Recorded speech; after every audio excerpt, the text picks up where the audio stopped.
got a copy of a cassette tape recording of Earl Nightingale called The Strangest Secret. Now, the central message was this: we become what we think about.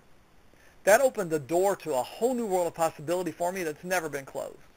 So let's dive a little bit deeper into this idea of you become what you think about most of the time.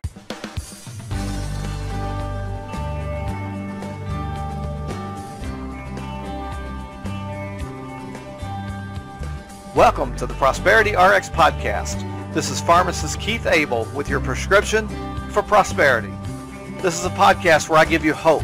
I show you the path toward building a life of peace and prosperity, to build a life that you don't need a vacation from. If you're willing to own up to it, to accept that you do have the power to change your circumstances, and that you're willing to do what it takes, then this podcast is for you. You truly can change your life and start on the true path toward financial peace and prosperity. W. Clement Stone, in his book, The Success System That Never Fails, said, if you cannot save money, the seed of success is not in you. So let's get on with the show. I heard a story about a man riding a horse at breakneck speed. It appears he's going someplace really important. Now, a man standing alongside the road shouts, "Where are you going?" To which the rider yells back, "I don't know. Ask the horse." This seems to be essentially the story I'm hearing from lots of people today. They're riding on the horse of circumstances, their habits, or the horse of other people's expectations. Now, if that describes you, it's time to grab the reins and move your life in the direction where you really want it to go.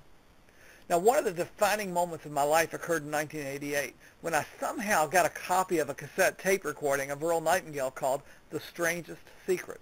Now, the central message was this: we become what we think about. That opened the door to a whole new world of possibility for me that's never been closed. So let's dive a little bit deeper into this idea of you become what you think about most of the time. In 1989, a Buddhist spiritual text called How to Live Without Fear and Worry stated, the thought manifests as the word manifests as the deed develops into a habit, and the habit hardens into character. Now, the words in this spiritual text actually echo what Buddha said more than 2,500 years ago. We are what we think. All that we are arises with our thoughts. With our thoughts, we make the world. Now, in modern times, this sentiment was expressed in relation to sowing and reaping in 1950 in the Sunday News and Tribune of Jefferson City, Missouri. It was expressed as, sow a thought, reap a word. Sow a word, reap a deed. Sow a deed, reap a habit. Sow a habit, reap a character. Sow a character, and reap a destiny. Now, my favorite version of this idea comes from an American entrepreneur, Frank Outlaw. He's the late president of the Bi-Lo stores. His version goes like this: watch your thoughts, they become your words. Watch your words, they become actions. Watch your actions, they become habits. Watch your habits, they become character.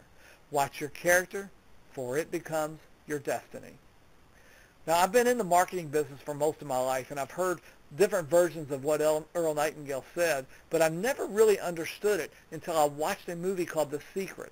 Now, after I watched this film, I reflected on the ideas that were expressed about the law of attraction. I began to understand just how powerful our thoughts are, just how much what we think about affects our lives in every way. I began to see examples of this in Scripture. I began to see how people like Joyce Myers and Joel Osteen are able to tap into this concept with their motivational sermons. There are so many things today that consume our thoughts. I know that in my own life, I found that when I changed what I thought about most, when I began to concentrate on what I wanted to achieve or have, instead of concentrating on my failures or what I lack, only then change began to happen in my life. Believe me, when you go through unemployment, there's lots of different things of lack in your life that you can dwell on. But I decided that through that entire ordeal that I would concentrate my thoughts on what I wanted to accomplish in life, to concentrate on the things that I wanted to become and to have. And you know what? I felt better every day. I had purpose. I felt as though I could have or become anything. And with that new mindset, I saw opportunities before me that I'd never seen otherwise. I met people that would make a difference in my life, people like Dr. Wallach and Brandy Brogdon, and folks like Dr. Corey Gold and Tom Chenault, and Eric Worre and Ray Higdon. I would have never met them had I not been concentrating on future success instead of present or past failures. Because of my unemployment, I began working more on personal development. I began reading books written by some of the most influential and successful people of our times, as well as throughout history. Book after book, video after video, speaker after speaker. Andrew Carnegie, Dale Carnegie, Zig Ziglar, Jim Rohn, Henry Ford, Walt Disney, Vince Lombardi. They all seem to express one common thing, the same thing that Earl Nightingale said. You become what you think about most of the time. This idea has really consumed me. You become what you think about most of the time begs to answer the question, what do I think about most? Jim Rohn said, when you know what you want and you want it bad enough, you'll find a way to get it. What do I want? To be self-employed? More money? Things? Time freedom? What do I really want? Zig Ziglar said the chief cause of failure and unhappiness is trading what you want most for what you want right now. And outstanding people have one thing in common, an absolute sense of mission. So what do I really want? According to Napoleon Hill, the starting point of all achievement is desire. Keep this constantly in mind. Weak desires bring weak results. Just a small amount of fire makes a small amount of heat. He also said that riches do not respond to wishes. They respond only to definite plans backed by definite desire through a constant persistence. So what do I want? Where do I start? Jim Rohn said if you go to work on your goals will go to work on you. And if you go to work on your plan will go to work on you. Whatever good things we build end up building us. So that's where I started. I looked at where I've been and where I'd like to go in the future. Albert Einstein once said insanity is doing the same thing over and over again expecting different results. So I asked myself the question, if I keep on doing what I've been doing, will I get there? Well, of course, the answer was no. So for the very first time in my life, I mapped out both short-term and long-term goals. I began exploring ways to achieve them. I began thinking outside the box. I began to activate the law of attraction and to follow what Earl Nightingale said. You become what you think about most of the time. And that is when I began to meet people, the folks that I mentioned earlier, Dr. Wallach, Dr. Gold, Tom Chenault, Paul Croto, Cheryl Morley. That's when I took a deeper look into the home-based business industry that they were all involved in. And I began to see just what the possibilities truly were. Every one of these people that I met followed the idea that Napoleon Hill stated so well. Whatever the mind can conceive and believe, it can achieve.